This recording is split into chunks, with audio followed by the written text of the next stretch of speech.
Le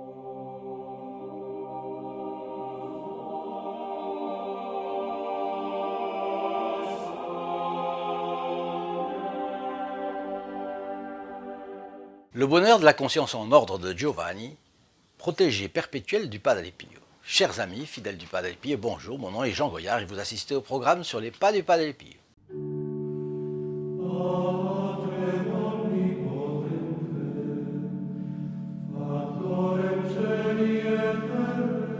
Oui, on dit qu'une conscience en ordre, une conscience tranquille, n'a pas de prix. Eh bien, on va le voir maintenant avec l'histoire touchante de Giovanni Bardaz, qui continue, puisque vous savez que dans la vidéo d'hier, je vous ai commenté sa conversion. Il est passé de communiste, athée et anticlérical, qui voulait transformer les églises en étables et les prêtres en 4 morceaux, en apôtre, et il devient un apôtre du Padre Pio. Voilà donc notre Giovanni Padre Pio lui conseille de mettre fin à son activité dans le domaine des étoffes pour se consacrer à un autre travail. Peut-être ce travail lui faisait du mal à l'âme, je ne sais pas. Giovanni dit la chose suivante: mais mon père, ça c'est bien mon truc, les étoffes pourtant. Et Padre Pio lui réplique: quand le Seigneur ferme une porte, c'est pour en ouvrir une autre. Et Giovanni a décidé de faire confiance au Padre Pio, il fait confiance aussi cette fois-ci. Il réfléchit à cette question de trouver un autre travail, et il ne s'arrête pas pour autant à aider l'œuvre du Padre Pio, puisque chaque samedi, chaque dimanche, il se rend à San Giovanni Rotondo où il accompagne des gens qui puissent connaître ainsi les dons du Padre Pio. Un jour, il se présente au Padre Pio un homme qui cherche un partenaire dans le recyclage de l'huile pour moteur, et Padre Pio lui conseille de travailler en société avec cet homme. Alors, ils se mettent en association. L'activité commence au milieu de 1000 difficultés. Et au bout d'un moment encore, eh bien, l'associé décide de se retirer. Et Giovanni est obligé de se débrouiller tout seul. Et là encore, il fait confiance. Et puis un jour, le Padre Pio lui demande: sur quelle surface notre société est-elle implantée? Alors vous voyez qu'il a vraiment assumé Giovanni et sa société, notre. Et Giovanni dit: sur 1000 mètres carrés, mon père. Et le Padre Pio: pourquoi pas plus? Et Giovanni: oui, mon père, on pourrait en prendre 10 000, mais c'est déjà bien d'en avoir eu 1000 à si peu cher. Et le Padre Pio conclut: et alors, prends-les tous. Giovanni prend ce conseil au sérieux, l'applique et prend les 10 000 mètres carrés. Plus tard, l'investissement s'est révélé extrêmement bénéfique, parce que la région était appelée à connaître un développement considérable dans le bâtiment, et tout ce qui avait été dans la campagne s'est retrouvé en zone urbaine. Évidemment, les prix du terrain ont explosé. Si Giovanni n'avait pas fait confiance au Padre Pio, il aurait perdu une occasion en or. Pour nous, c'est intéressant. Est-ce que nous perdons des occasions? Vous vous rappelez cette phrase de la Bible: prends garde à la grâce qui passe et qui ne repasse pas. Il faut être fidèle à chaque instant. Bon, mais je vous ai dit aussi que si vous partagez cette vidéo, vous vous placez instantanément dans les intentions du prêtre qui célèbre la messe le vendredi qui suit votre partage. Mais surtout, toutes les personnes auxquelles vous partagez ces vidéos sont placées également dans les intentions du prêtre. Ce qui fait que c'est une charité énorme, la messe ayant une valeur infinie, c'est une charité énorme que vous pouvez faire de cette façon en partageant les vidéos. D'un côté la messe et de l'autre côté le contact avec le Padre Pio quand même. Alors, vous voyez, si vous partagez une fois par semaine, eh bien vous aurez toutes les semaines de l'année ces avantages et ces cadeaux à faire à vos parents ou vos amis. Les affaires à ce moment-là, les affaires de Giovanni ont commencé à marcher très bien. Au point qu'il a pu économiser, il pense investir cela dans l'achat d'une entreprise. Mais comme avant de faire n'importe quoi d'important, il consulte le Padre Pio désormais, il demande au Padre Pio qu'est-ce qu'il pense de cette opération. Et à sa grande surprise, le Padre Pio lui répond: non, mon fils, tu construiras une église et puis après une maison pour toi. Pris au dépourvu, disons que Giovanni, lui, il a un problème. Il pense qu'il n'a pas la force d'entreprendre cela. Et en plus, une église, il n'y connaît rien. Bon. Alors il répond au Padre Pio: bon, pour ce qui est de la construction de l'église, j'en parlerai avec le curé. Et Padre Pio répond: non, non, il faut que les murs soient à nous. Et Giovanni obéit encore une fois. Peu de temps après, sur le terrain, qui a été acheté selon les conseils du Padre Pio, se dresse une petite chapelle et puis une maison. Et entre les deux, il y a un espace que la famille Bardasi destine à son potager. Et de temps en temps, le Padre Pio s'informe. Alors, y a-t-il du monde dans notre petite église? Et Giovanni arrive un jour à dire, oui, oui, oui, mon père, il y a tellement de monde qu'on n'a presque plus d'espace. Quelques jours après, Padre Pio prend à part son fils spirituel et il lui dit, Giovanni, que fais-tu donc avec tous ces choux et toutes ces tomates? Agrandis donc notre église. Et Giovanni ne s'attendait pas à cette nouvelle proposition, parce que peut-être la famille, sa femme, etc., avait-elle pensé utiliser cela comme potager, et comme potager qu'elle voulait agrandir. Le fait est que il abandonne cette idée. Les affaires ne marchent plus trop à merveille, parce qu'il y a les traites à payer, etc., et il se sent un peu accablé avec cela. Alors le samedi suivant, il se rend à San Giovanni Rotondo et on parle au Padre Pio qui lui répond en toute simplicité, « Tu n'as pas d'argent? Eh bien tu iras en chercher !» Et comme il a toujours suivi les conseils du Padre Pio, et que celui-ci ne s'est jamais trompé, il lui fait encore confiance. Il repart rassuré et conscient qu'il n'est pas le seul dans cette nouvelle entreprise, mais il réfléchit à qui il pourrait bien s'adresser pour se procurer l'argent. Alors, aussi une chose intéressante, il obéit, mais il ne demande pas au Padre Pio le détail. Il ne demande pas au Padre Pio à qui s'adresser. Il aurait pu. Mais comme il est un homme, il a l'intelligence, il réfléchit, il pense, il trouve quelqu'un. Il essaye au moins. Si ça ne marche pas, il ira voir le Padre Pio. Mais vous voyez, c'est une conception de l'obéissance très jolie. Au fond, il prend l'idée et il l'applique et il se donne du mal pour essayer de trouver quelque chose. Bon, finalement, il pense à un riche industriel de la région. Il se décide à aller le voir, comme ça, à l'audace. Placé devant le PDG sans savoir trop que dire après s'être présenté, il aborde le sujet de but en blanc. Il dit, « Monsieur, j'ai besoin de 2 millions. » L'homme le regarde avec étonnement et lui répond, « Mais qu'est-ce que vous croyez? Que j'ai écrit sur mon front débit de tabac? Et qui êtes-vous » Giovanni lui répond, « Je suis venu pour vous demander un prêt afin d'agrandir une église que le Padre Pio a fait construire. » Et là, le PDG se cabre. Et il sait ce que ça. On ne plaisante pas avec ce nom respectable. Donc il se cabre, non pas à cause de la demande, qui serait trop grande, mais il se cabre parce qu'il pense que Giovanni est peut-être un imposteur et qui veut rouler dans la farine son interlocuteur en lui parlant de Padre Pio, qui est déjà célèbre. Giovanni répond, « Et moi, au contraire, je le prononce ce nom parce que je suis en train de vous dire la vérité. » Le riche industriel a entendu parler du Padre Pio depuis peu. Et il lui a fait une offrande pour son hôpital. Alors il reste un moment en silence et propose à Giovanni de l'accompagner à San Giovanni Rotondo. Comme ça, il vérifiera de lui-même. Ils prennent rendez-vous et ils arrivent au couvent. Ils attendent Padre Pio qui, dès qu'il les voit, s'adresse à son fils spirituel en lui disant « Oh, mon cher Giovanni, depuis quand es-tu là ?» Et le PDG comprend que cet homme qu'il ne connaissait pas est un familier du Padre Pio. Et de son côté, Giovanni est aux anges. Pourquoi? Parce qu'il voit s'évanouir son souci des dettes à faire pour les travaux. Alors il présente son compagnon de route au Padre Pio, etc. Il donne au Padre Pio les détails de l'affaire et des besoins. Et le Padre Pio s'adresse alors à l'industriel.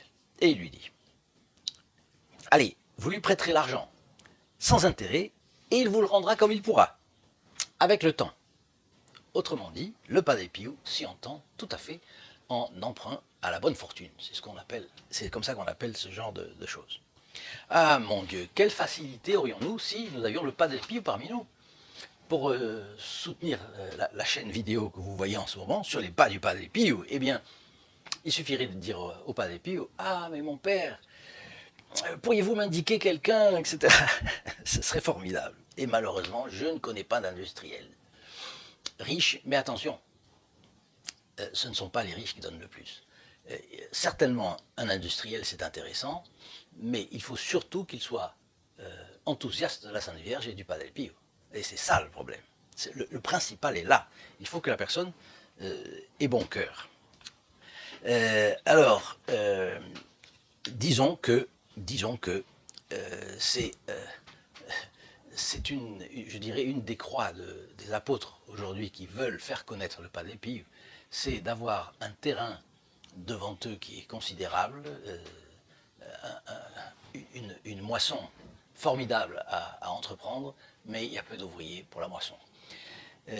Nous, par exemple, nous voyons bien qu'il y a beaucoup de choses qu'on pourrait faire. Notre livre pourrait être publié depuis longtemps. Nous pourrions avoir installé déjà cette image de Padre Pio que je vous ai déjà présentée. Nous aurions pu l'installer dans peut-être des millions de foyers. J'aimerais que ce soit 1 million de foyers au plus tôt. Mais tout ça ne peut pas être fait à cause d'un manque de moyens financiers. Il faut faire des publicités sur YouTube pour toucher les jeunes. Vous savez que les jeunes ne regardent plus la télévision, ils s'informent sur YouTube, ils s'informent sur les réseaux sociaux, etc. Donc c'est là qu'il faut aller les toucher. Bon, tout ça, ça coûte de l'argent et malheureusement, nous ne pouvons pas le faire. Alors voilà la réflexion que m'a donnée cette anecdote de l'industriel. Bien. Qu'est-ce que fait l'industriel? Eh bien, il sort son carnet de chèques, aussi sec, et il demande à Giovanni de se courber. Et il lui signe le chèque de 2 millions dans son dos, sur son dos, courbé.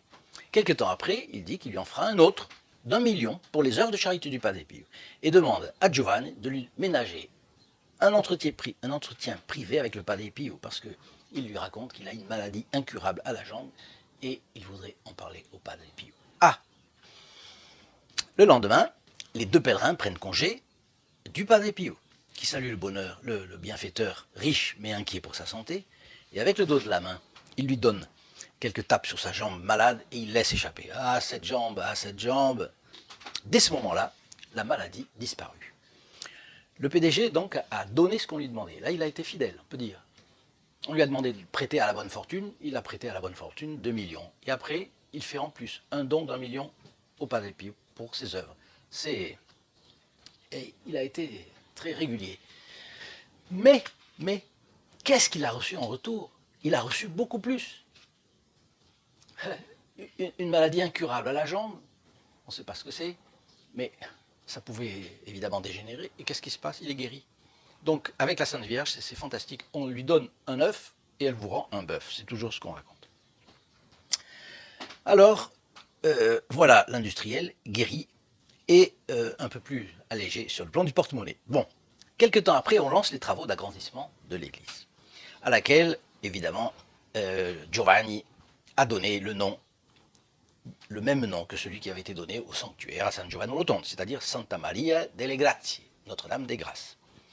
Et Giovanni, qui est bon et généreux, donne au diocèse de Prato, son lieu de résidence, en même temps que l'église, sa maison et même le terrain sur lequel se trouvait sa société avec tous ses équipements.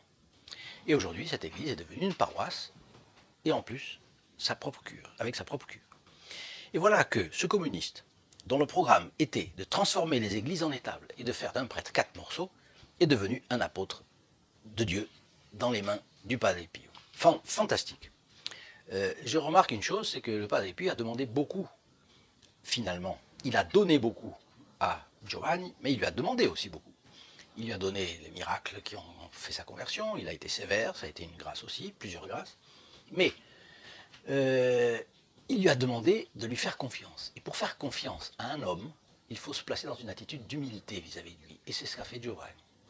Et le voilà bien récompensé, parce qu'il est heureux. Il n'est pas autosuffisant, pas du tout, il est heureux. Alors après la consécration de l'église, le Padre Pio a dit à Giovanni, tu as payé cette église de ta poche, mais va venir un moment où tu la paieras de ta personne. Tu seras calomnié, trahi par tes amis les plus chers.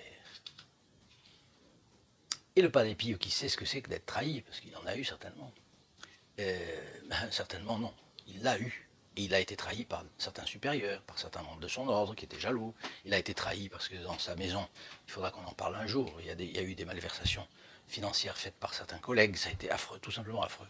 On a essayé de torpiller l'heure du Padre Pio avec des choses comme ça, et le Padre Pio, lui, n'était pas au courant de tout ça, et il a été très embêté quand il a su que c'était comme ça. Bon. Et c'est finalement Dieu qui demande encore quelque chose à Giovanni. Autrement dit, il est bien, il est fidèle, Dieu lui demande une preuve d'amour supplémentaire. Et ce sera quoi? ce sera d'être coupé de ses amis, de ses relations, etc. Voilà que ses relations se rangent parmi ses ennemis pour lui mettre des bâtons dans les roues et l'humilier. Par exemple, dans la région, on a dit que ce qu'il faisait pour l'Église, c'était par intérêt, et qu'il y avait des choses cachées, qu'il y avait des dessous de table, qu'il y avait des affaires louches dans ses affaires. Mais Giovanni est désormais un homme nouveau. Et il n'a peur de rien. Et il dit parfois, mon âme s'est retournée, tout a changé en moi. Je vois tout d'une manière différente.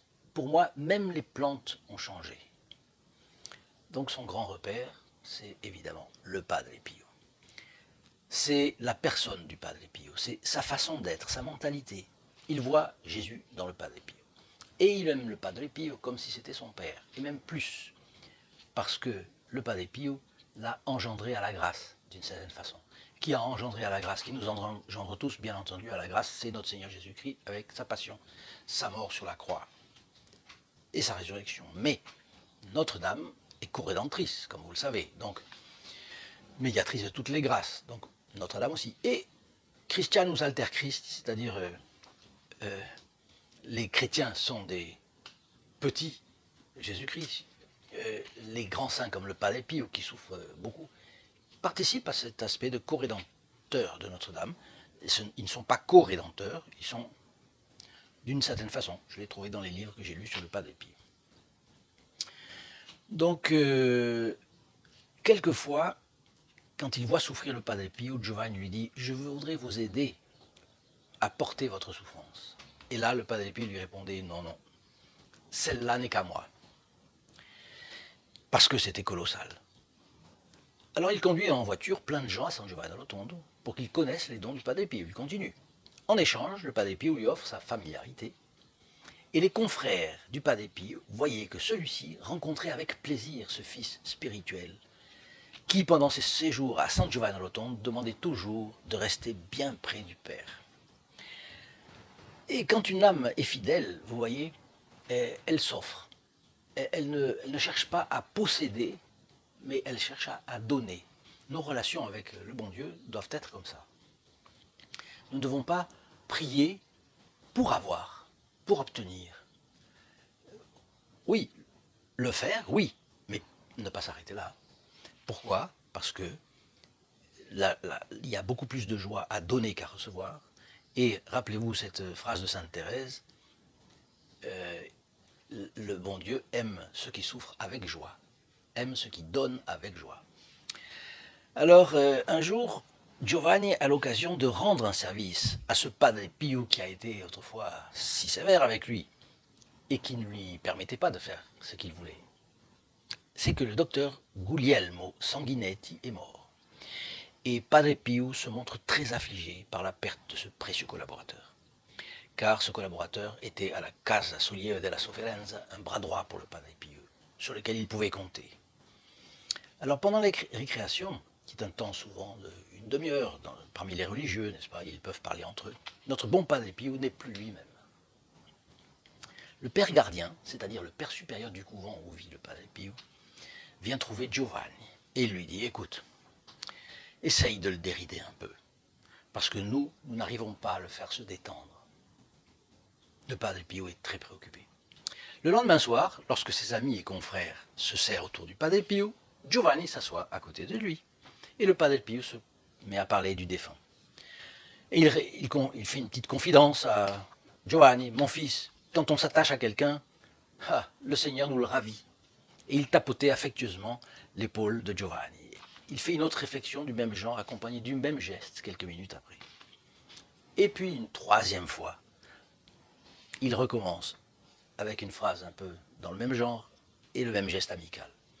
Alors Giovanni intervient et lui dit « Mon père, ne laissez pas entendre à ceux qui sont là-haut que vous m'aimez beaucoup, autrement ils vont m'emmener avec eux, moi aussi. » Et tout le monde a éclaté de rire et le Padre Pio avec. Pendant la dernière, et c'était une des dernières, ou la dernière récréation à laquelle Giovanni a participé, il arriva trop tard pour pouvoir s'installer au premier rang et bien écouter les propos du Padre Pio. Comme il n'était pas grand, il eut l'idée de monter à l'étage et d'ouvrir une fenêtre. Et ainsi, il était aux premières loges, évidemment. Il assistait à la scène depuis cet excellent point de vue quand le Padre Pio leva les yeux et s'adressa à lui. « Giovanni, qu'est-ce que tu fais là-haut » Et Giovanni lui a répondu « Mon père, je vous regarde. J'espère vous voir d'aussi près au paradis. » Et le Padre Pio lui a répondu gentiment « Non, non, non, là-haut nous serons plus proches encore. » Et voilà que Giovanni, vous le sentez dans tous ces petits faits, Giovanni avait la conscience tranquille, la conscience en ordre. Il s'était converti, ses péchés avaient été effacés, et il était dans une intimité avec le Padre Pio, il était simple, il était droit, il était heureux. Et c'est la preuve que lorsqu'on donne à Dieu, on est bien plus heureux que quand on ne donne pas. Voilà. Je crois que il est un des certainement, je pense qu'il est au ciel, parce qu'on voit par ses réactions, etc., d'innocence. Et ce que je vois, c'est que le Padre Pio a donné beaucoup, il a donné le principal, évidemment, à Giovanni.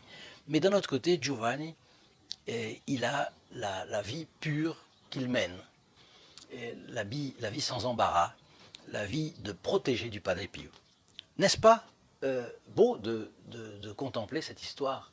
Je l'aime beaucoup, j'ai trouvé que c'était au fond la cerise sur le gâteau de ce livre du père Yazanzanir que j'ai terminé et qui était vraiment un très beau Fioretti. Alors si vous l'avez aimé, mettez votre like, partagez cette vidéo bien entendu, et faites-la connaître à vos amis, mettez-la sur vos réseaux sociaux, mettez-la sur Facebook, LinkedIn, Instagram, tout ce que vous pouvez. Et puis n'oubliez pas de me laisser vos commentaires, parce que ça peut susciter des commentaires. Et alors mettez-les, si vous êtes d'accord avec quelque chose, avec une réflexion. Si vous n'êtes pas d'accord, ça m'intéressera toujours, je les lirai. Vous pouvez m'écrire d'ailleurs aussi. Et puis je vous souhaite donc un très bon, très belle journée aujourd'hui avec le Padre Pio. Je vous souhaite une bonne semaine également, et puis à très bientôt. Au revoir.